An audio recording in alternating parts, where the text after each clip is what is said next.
Hello, আসসালামু আলাইকুম। Johnny সাইটটা কীভাবে খুলবেন চলুন দেখা যাক।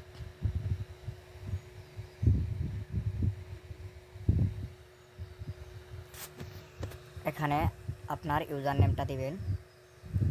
দেখেন আমার ইউজার নেমটা দিচ্ছি। এখানে আপনার পাসওয়ার্ড দিবেন 6 সংখ্যা।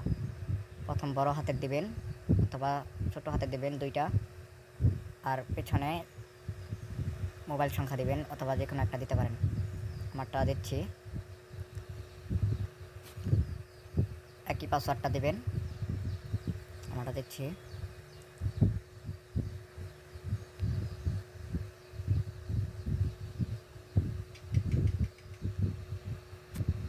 তারপর ভেরিফিকেশন কোডটা দিবেন। তারপর আপনার ফোন নাম্বারটা দিবেন।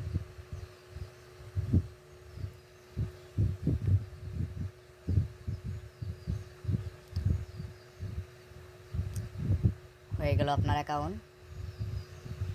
তারপর ভেরিফাই করবেন। ভেরিফাই করার জন্য এখানে ভেরিফাই কোডটা দিবেন। এখানে এবার ফোন নাম্বার যাচাই করুন, এখানে দিবেন।